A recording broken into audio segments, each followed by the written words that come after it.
Desde que eu voltei pra Jesus, eu entendi que Ele é meu tudo. Quando eu voltei pra Jesus, eu decidi que eu ia me entregar de corpo e alma pra Ele. Eu tive consciência de tudo, de todo o pecado e de tudo que eu tava que eu tava perdendo, estando sem Ele. E aí eu percebi, cara, eu preciso muito dele. Muito. Sem Ele eu sou uma pessoa ruim. Sem Ele eu sou uma pessoa triste. Sem Ele eu sou uma pessoa amargurada. Eu preciso de relacionamento. Jesus, Deus, é o mais interessado a ter um relacionamento com você. Lá em Gênesis fala que ele criou o homem e ele viu que não era bom que o homem estivesse só e criou a mulher. E na virada do dia, ele descia no jardim para falar com eles. Que preciosidade, todos os dias ele descia para conversar. Eu lendo isso, eu percebi que eu precisava ter uma rotina de falar com o Senhor. Então, uma das regras era oração todos os dias. Com o tempo, eu fui percebendo que eu estava orando sempre.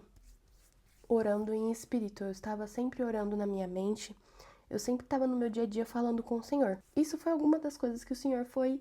O Espírito Santo mesmo foi, sabe, me direcionando e foi fluindo automaticamente. E com o tempo, eu percebi que fazer devocionais, um dia sim, um dia não estava sendo suficiente. Porque, gente, às vezes a gente quer que Deus fale com a gente assim, eis que te digo, e ouvir uma voz aqui no nosso ouvido. Às vezes tem gente que ouve, né? Mas eu não sou, no meu caso não é. Eu vejo, eu mais vejo do que... e eu sei também, tipo, vem imagens na minha mente. Enfim, um dia eu conto como Deus fala. Mas a palavra dele, o livro dele que ele deixou pra gente, é ele falando o tempo todo.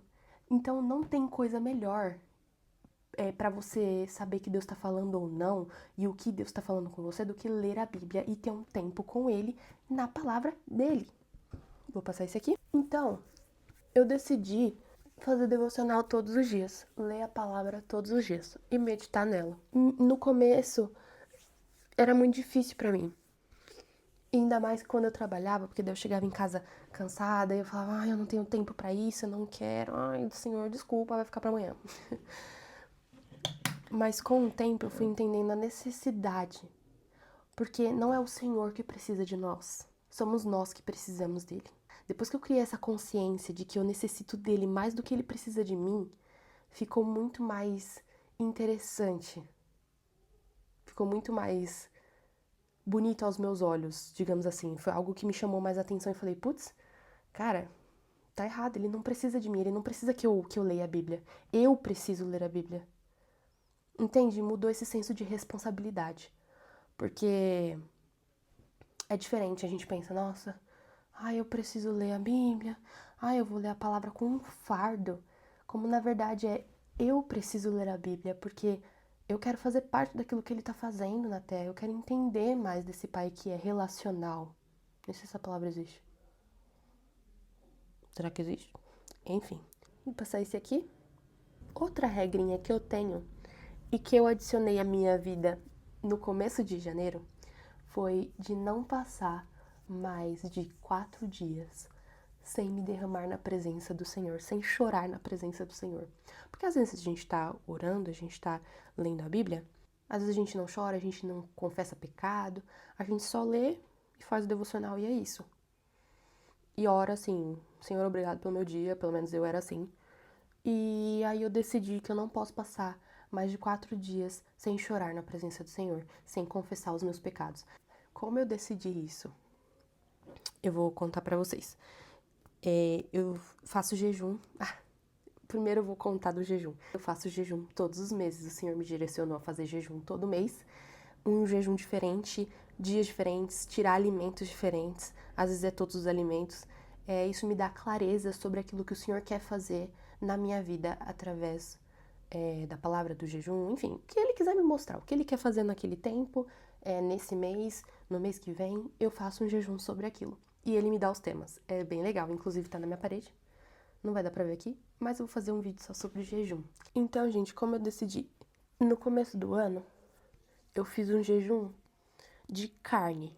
Eu fiquei sem comer carne durante 14 dias. Eu sou carnívora, gente, eu como muita carne. E era tanto carne quanto frango. Eu não podia comer nenhuma das duas coisas. E eu, se deixar, eu como carne assada de manhã. Então foi bem difícil pra mim. E foi sobre generosidade. A princípio, quando o senhor falou pra mim que eu faria sobre generosidade, eu achei que era pra eu me tornar uma pessoa mais generosa. Isso é uma consequência do que o senhor me falou, porque eu vi a generosidade e a bondade dele no mês de janeiro inteiro. E eu sei que não vai ser diferente nos outros 11 meses desse ano. Tem sido um ano totalmente de generosidade do Senhor para com a minha vida. E eu percebo que assim como Ele é generoso, eu preciso ser generosa, porque eu sou imagem e semelhança dele. Então foi um mês em que eu aprendi sobre a generosidade do Senhor. Entendendo um pouco sobre generosidade, no final do mês de janeiro, aí eu abri o... depois eu mostro, mas no mês de fevereiro eu vi o que seria o tema e era sobre confiar no Senhor. E ali eu falei, caramba, eu preciso realmente aprender a confiar mais no Senhor, porque parece que não tá muito... Não tá o suficiente, sabe? Eu me derramando no Senhor sobre confiar no Senhor. O Senhor me direcionou a orar deitada no chão, de cara no chão. E eu sempre tive... Gente, eu não sei explicar, mas o Senhor me direcionava a fazer isso muitas vezes no culto. E eu nunca fiz por vergonha, eu tinha vergonha. Várias vezes ele falou pra mim, se prostra. E aí eu só fico de joelho. Eu não tinha coragem. Primeiro porque, né, deitar com a cara no chão na igreja. Gente, toda a nossa dignidade vai embora depois que a gente começa a se mergulhar no Senhor. Gente, é sério. Uma hora você desmaia, outra hora você... Não desmaia, mas você deita no chão, fica lá rolando, outra hora você tá falando em línguas, pulando, outra hora você tá correndo, outra hora você tá profetizando, outra hora você tá toda acatarrada de tanto que você chorou. Então, assim, eu entendi que ele queria que eu fizesse aquilo. Mas eu fiquei com vergonha, então eu só ajoelhei. E daí o Senhor falou assim pra mim, coloque a cara no pó e vai orar. Gente, eu só sabia orar em línguas, eu não conseguia, eu não aguentava. E eu fiquei lá por uns 40 minutos no chão. No caso, aqui. Porque eu não fiz na igreja, aí eu cheguei em casa, o Senhor falou, vai fazer seu devocional e você vai ajoelhar a cara no chão. Você vai, querido. Vai ajoelhar a cara no chão, vai colocar a cara no chão. Fui lá, coloquei a cara no chão, gente, só sabia chorar e falar em línguas. Foi um negócio, assim, um negócio. E aí, agora, toda vez, pelo menos uma vez na semana, eu preciso, entendeu? Uma vez na semana, no mínimo, eu preciso colocar a cara no chão pra orar. Porque eu vou achar isso aqui que fala... Ai, meu Deus, meu celular tá ali, minha coisa tá aqui. Eu tenho no meu caderno. Peraí, de devocional. Ai, gente, eu acho que eu apaguei, que eu arranquei a folha. Senhor, me traz à memória aquilo que o Senhor mostrou pra mim naquele tempo.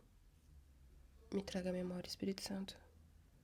Tem um termo na Bíblia que tá em hebraico, então eu não vou lembrar aqui. É um sinal de rendição totalmente ao Senhor. E aí, quando eu me rendi ao Senhor, eu comecei a orar em línguas, e daí eu não parava. E daí eu entendi que era aquilo que ainda tava me segurando, eu tava rendendo ali. Eu oro pra que Ele sempre tire de mim aquilo que eu ainda tô segurando. Aquilo que eu ainda tô fazendo reservas, porque eu oro pra me entregar sem reservas. E aí quando eu percebo que eu tenho alguma coisa, eu falo, Senhor, me ajuda a isso não ser mais uma reserva, sabe? Me ajuda a entregar isso aos seus pés. Então, pelo menos uma vez por semana, eu tenho que colocar a cara no chão pra chorar e orar em línguas. Essas são as minhas regras que eu tenho comigo mesma pra manter o fogo aceso.